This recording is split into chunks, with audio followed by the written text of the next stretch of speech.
Subhanallah, Subhanallah, Subhanallah, Subhanallah, Alhamdulillah, Alhamdulillah. Assalamualaikum warahmatullahi wabarakatuh. Alhamdulillahi rabbil alamin, wassalatu wassalam ala ashrafil mursalin sayyidina wa maulana Muhammadin wa ala alihi wa sahbihi ajma'in. Subhanaka la ilma lana illa ma 'allamtana innaka antal alimul hakim. Wa la hawla wa la quwwata illa billahil aliyyil azim. Amma ba'd. Insyaallah kita akan baca dalam kitab At-Targhib wa At-Tarhib pada bab At-Targhib fil muhafazati 'ala al-wudu'i wa salati rak'atayn ba'da al-wudu'i wa fil muhafazati 'ala as-siwak. Insyaallah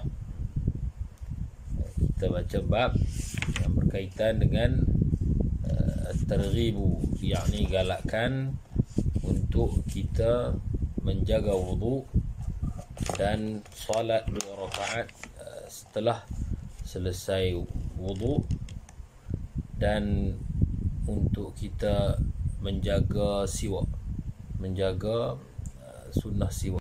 Wa an Uqbah bin Amir radhiyallahu anhu qala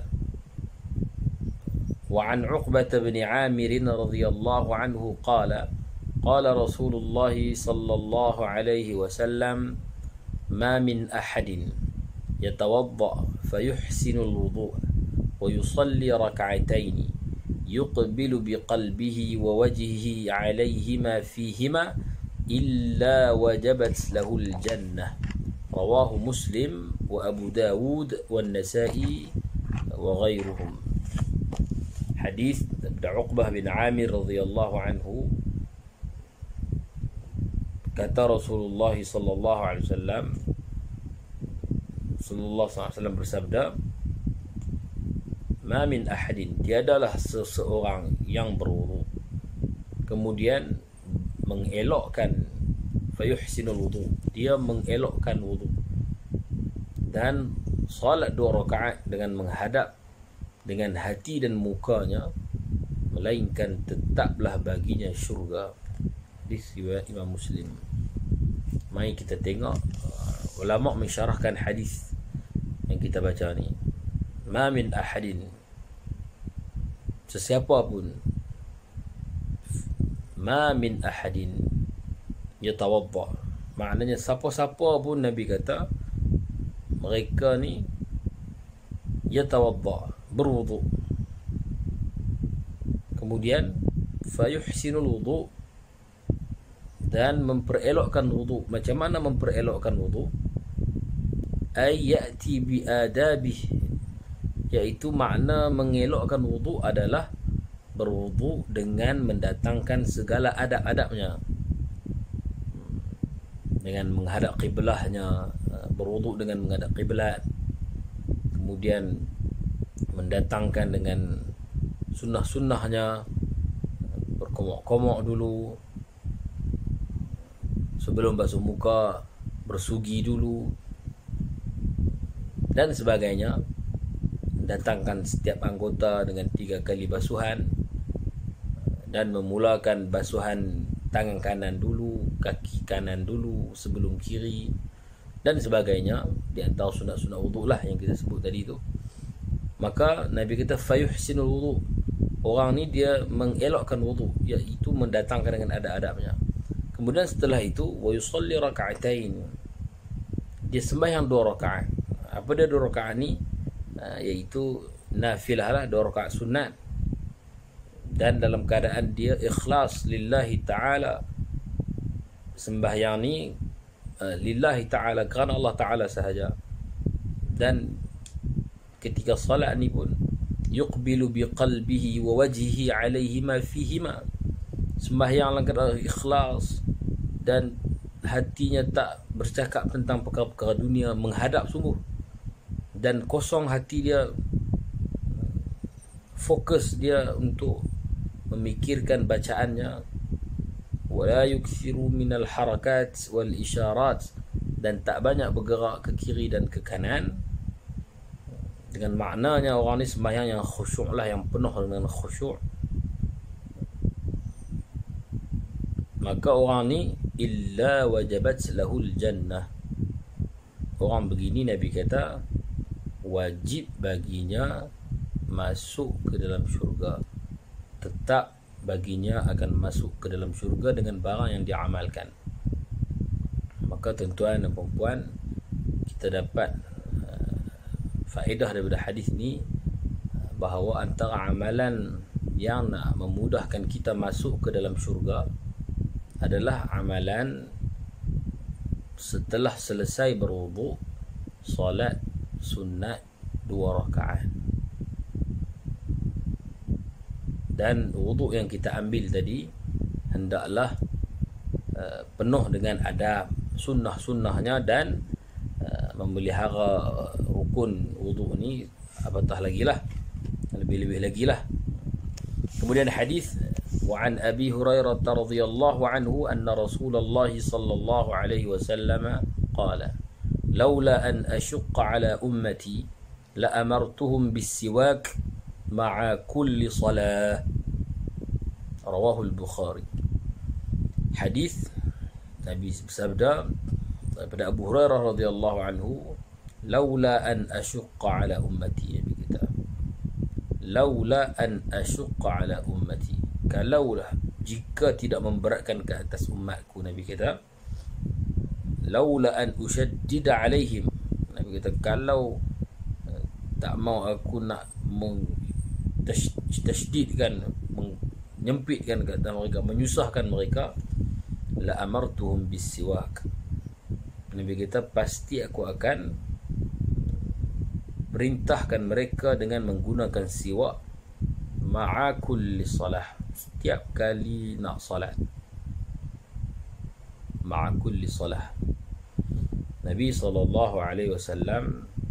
dalam hadis ni mengatakan, bersabda bahawa siwak ni kalaulah tidak menjadi keberatan bagi umatku, dengan makna siwak ni memang perkara yang beratlah bagi sebahagian besar umat Nabi SAW, sehingga kan Nabi menyebut, Nabi bersabda begitu kerana Nabi tahu perkara ni payah. Cuma di sini nak sebut bahawa faedah ataupun Nabi nak sebut bahawa siwak ni terdapat merupakan satu perkara yang besar. Maka Nabi kata, Nabi bersabda, aku akan suruh mereka siwak, seolah-olah siwak ni hampir-hampir menjadi wajib. Maka ulama kata laula an asyqa ala ummati, inilah yang menyebabkan, lafaz inilah yang menyebabkan siwak ni, bersugi ni sebelum solat menjadi sunnah sahaja, bukan wajib. Cuma para ulama membincangkan bila nak siwak ni, ketika berwudu ataupun sebagainya, ataupun betul-betul nak solat, maka di sana terdapat perbahasan yang luas lah. Cuma ala kulli hal, ketika nak wudu juga sunat kita bersiwak, dan ketika nak solat pun kita bersiwak. Siwak ni apa dia? Isti'malu 'udin aw nahwih. Imam Nawawi sebut dalam kitab Majmu', iaitu menggunakan kayu ataupun umpama kayu itulah, seperti kain dan sebagainya lah, perkara yang kesat. Untuk apa ni? Tasfiyatan lil fam. Tujuan menggunakan siwak untuk solat adalah supaya nak membersihkan mulut. Pasal apa nak bersihkan mulut? Limunajat Allah Subhanahu wa taala, kerana untuk bermunajat dengan Allah Subhanahu wa taala. Para ulama menyebut bahawa lebih-lebih lagi digalakkan ataupun disunnahkan bersiwak ni ketika nak wudu, ketika nak baca Al-Quran, ketika berubah mulut, ketika nak baca kitab, bahkan ketika ihtidar, seseorang tu nak mati. Faedahnya ulama menyebut ketika orang nak mati diberi siwak, memudahkan keluarnya roh dan menarik redha Allah Subhanahu wa taala dan sebagainya. Itu faedah bersiwak. walaupun nak mati. Bahkan kita baca dalam riwayat hadis Nabi SAW, kana idza dakhala baitahu bada'a bis-siwak. Nabi ketika nak masuk rumah, Nabi mula dengan bersiwak. Cuma siwak ni tuan-tuan yang dirahmati Allah Subhanahu wa taala, kita kena belajarlah cara yang sebenarnya, bagaimana pegang siwak ni, bagaimana nak guna siwak ni, apa yang perlu dibuat, panjang siwak. Ulama bahas dalam kitab-kitab fiqh tentang bagaimana nak guna siwak dan sebagainya lah. Cuma pada kali ini hanya sempat untuk kita bicarakan seberingkah lah tentang siwak. Adakah berus gigi ini termasuk dalam penggunaan siwak? Ya, berus gigi termasuk dalam makna siwak. Kain yang kesat, jari yang kesat, tapi jari orang lain lah, bukan jari kita. Ini semua dalam kitab fiqh lah. Kayu arak, nama kayu arak, itu kayu siwak sugi biasa yang kita beli tu. Yang tu baguslah kalau kita guna, itu nombor satu lah untuk dibuat siwak. InsyaAllah saya rasa sekadar itulah dua perkara yang kita dapat pada kali ini. Iaitu yang pertama, supaya kita memperelokkan wuduk dan solat sunat 2 rakaat setelah wuduk akan mendapat syurga. Yang kedua adalah supaya kita menjaga siwak. Maknanya kita nak solat, jangan biarkan mulut kita busuk, lepas kita makan nasi di rumah dan sebagainya, terus kita solat, tambah-tambah lepas hisap rokok kan, mulut berbau asap lagi, kita terus solat. Bagaimana kita nak mengharapkan pahala daripada Allah Subhanahu wa taala, sedangkan bau mulut kita bermunajat menyebut nama Allah, hal keadaan mulut kita berbau dengan bau yang sangat busuk, yang tak selayaknya lah. Cuma para ulama ada membuat teka-teki lah, bila menjadi wajib siwak sedangkan sunat.